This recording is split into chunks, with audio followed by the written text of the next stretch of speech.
Brent Brennan continues to go lower, and it gets even more and more impressive game by game.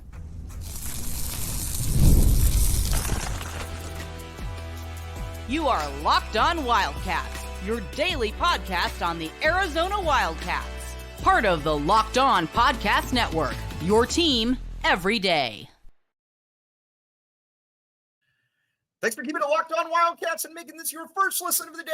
This show is brought to you today by FanDuel. Check it out.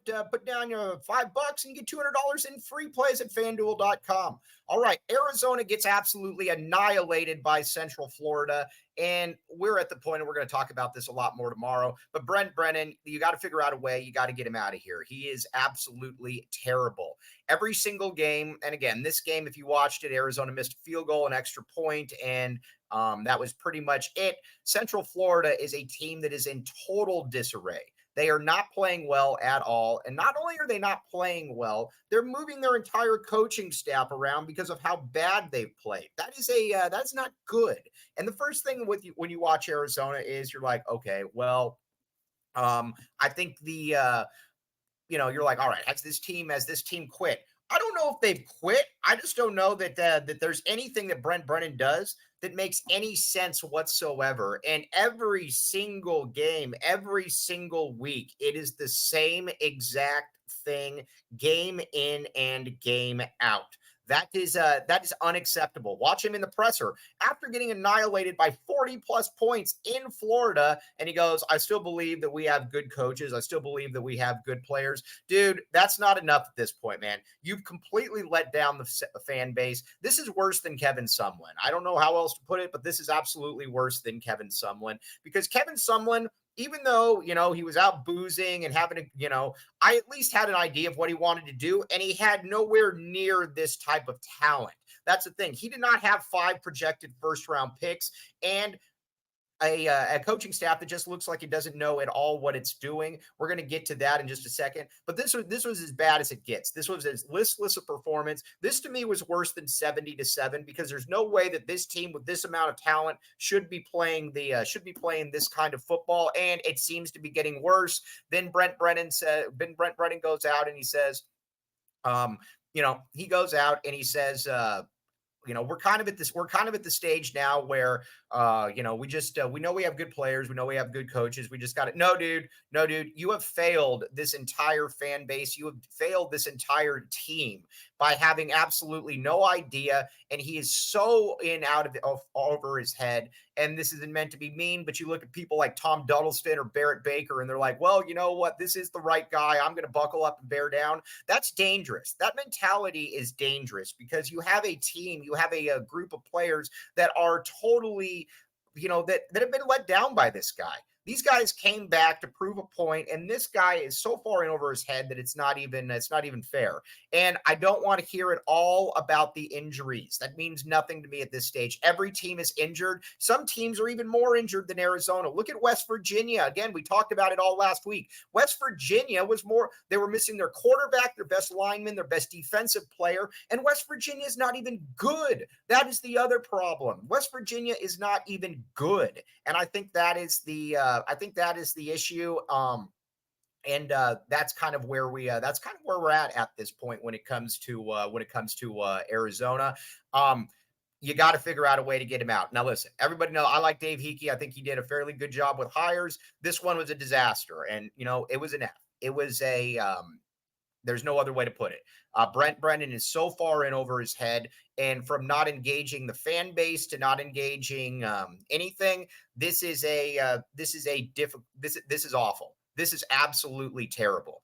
And the thing about Brent Brennan is that when you watch him, he just looks listless. There's no time when you watch him on a game and you're like, oh man, okay, he's got a really good idea. This is something that's going to be able to work out.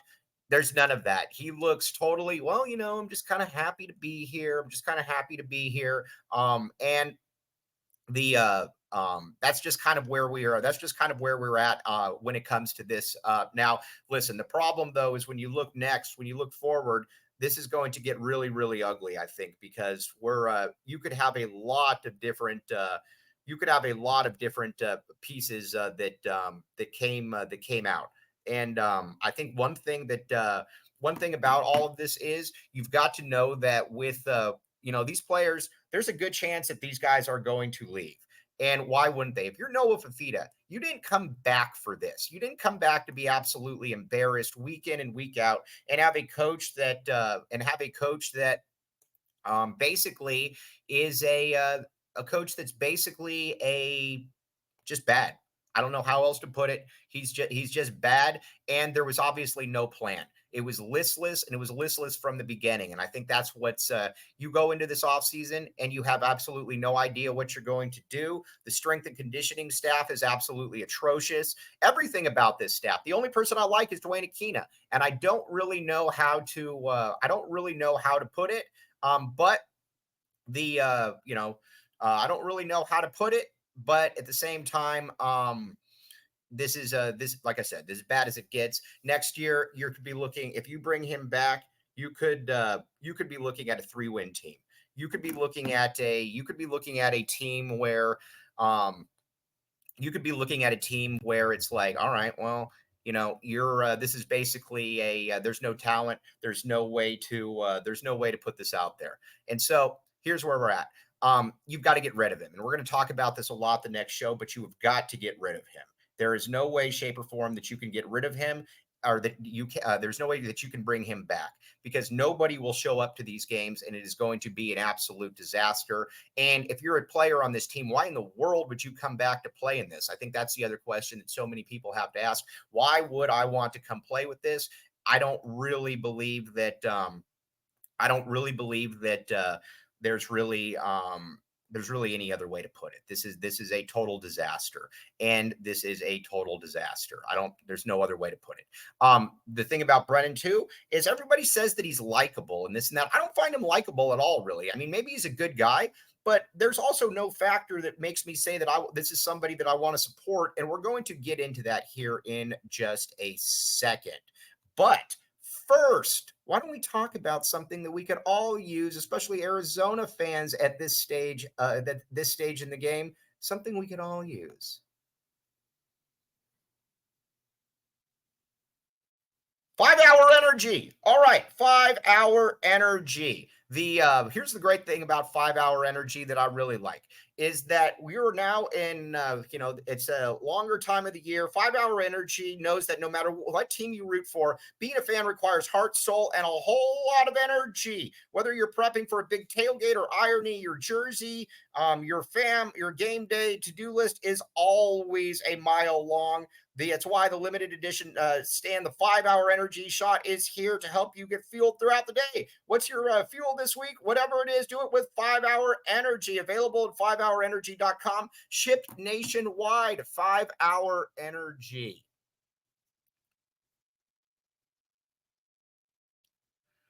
Thanks for keeping it locked on Wildcats and making this your first listen of the day. All right, now, Brent Brennan. Everybody was always like, well, the guy's so likable. I don't see that at all. I see a guy that maybe he's a good guy, but he's been not a jerk. That's too strong of a term, but he's walled himself off from the community. Not only has he walled himself off from the community, he's been a guy that him, and that's another reason that you've got to get rid of him. There's going to be absolutely no fan support for him coming back, and quite frankly, nor should there. Now with Desiree Reed-Franois, I think with Desiree Reed-Franois, it's fair to say that she's in an unenviable situation of having to come in here and get that buyout, and with that. Yeah, to get that buyout, you've got to be able to make it happen one way, shape, or form. And maybe there's a way that you can get him where you're like, all right, man, this obviously didn't work. Here's $8.5 million. Let's call it a day. And why don't we just move on? Because nobody, including I think Brent Brennan, wants to be back at this point. This dude is totally in over his head. And not only is he in over his head, he has been somebody that I think it's fair to say at this stage in the game, that he's just not it. He's just not it. He doesn't have any of the flair. He doesn't have any of the pizzazz. And he's also a guy that I don't look at Brent Brennan and say, man, this offseason, he's going to be able to really fix all of this. There's none of that. I see none of that. I see none of that possibility. So you got to get rid of him. I don't know how, even if it means bringing in somebody at basically a bargain rate deal. It's just not a good thing. It is not a good thing whatsoever. And I'll put it to you like this: with Arizona, the one thing about it is that if you don't have any fan support, then it becomes really untenable, because you can't really have a situation where you're like, all right, as far as this goes, I think that he can figure it out. There's none of that. There's absolutely none of that. You got to figure out a way to get him out of here, because you're just delaying the inevitable. You're just kicking the can down the road, and he is absolutely terrible. Not only is he terrible, you watch it and you're like, the player development is absolutely non-existent. And I think that's another thing that you got to really look at and be like, okay, if the players aren't getting any better, if the strength and conditioning staff isn't getting any better, what are we doing? And that's something that I think it's fair to say at this stage where we're looking at, and you're kind of like, well, that's where it's at. She's got to, now listen, if you go to somebody like Humberto Lopez and you're like, listen, I want you to, write a check to get him out of here, he's going to have veto power over something. And not only is he going to have veto power, he should have veto power, because there's not a lot of people that are going to be like, okay, well, yeah, sure. I'll write you a check. This worked out so well for me in the past. He's going to have veto power, as he should have veto power over the next coach. And I don't think that there's really I don't know that there should really be any debate about it, that there should be veto power there. So I'm excited to see exactly how this does play out. But I think I would be stunned if she's not already making some of the calls, because that's a job when you're in this day and age. You got to be able to make those calls. You got to be able to find out something to get him out of here, because what you saw was about as bad as it got. What you saw is that was 70-7, maybe worse, embarrassing. And that's where that's kind of where we're at this stage. Now, with as far as who that next coach could be, I don't know what it is, but you got to find somebody. You got to find somebody that can get in here and at least breathe some energy into something, because this is a train wreck. And like I said, it's not getting any better. And I think that's going to be the issue, is that it's not going to get any better. This thing is only going to get worse. And so, boom, you got to get rid of him. And next year too, if you're a really good player, like I said, why in the world would you stick around for this? This is a disaster in the making. Not only is it a disaster in the making, you're in the middle of it right now, and you know what you're watching. These players, or these coaches, these players, they're not stupid. They know what they're in the middle of, and they know that they're with an outmanned coaching staff. And if you're with an outmanned coaching staff, then you got to be able to figure something out. All right, now we're going to talk about preview a little bit of tomorrow's show, because there's a lot to get to. But first, let's talk about something very important.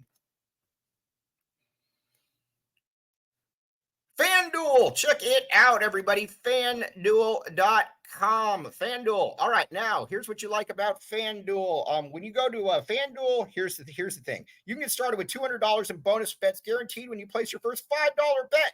That's FanDuel.com again. So when you have a hunch in the middle of the game, you can check out the latest stats, view live play-by-play, and much more. When the same page you place on your bet, great. FanDuel, that's where it's at. Again, with FanDuel, you also know that you can put stats, your money's good. Check it out at FanDuel. Again, if you want to make money right now, probably bet against Arizona, because this is not a good look for anybody involved. Check it out at FanDuel.com.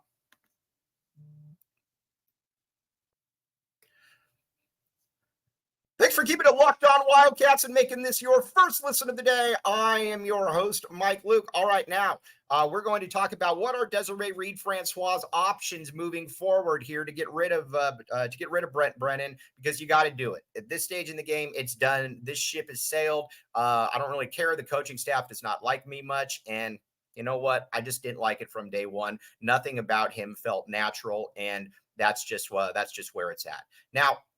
So that's kind of where it's at. But again, this was an absolute embarrassment. This man has let down the city. This man has let down the community. This man has let down basically everybody. And I don't know how else to put it, but that is basically the case. So we will talk a ton about that tomorrow. But as always, very much appreciate you all making Locked On Wildcats your first listen of the day. Brent Brennan. Then we got Arizona basketball coming up. But in the meantime, bear down, back the A, and we'll be back with you tomorrow.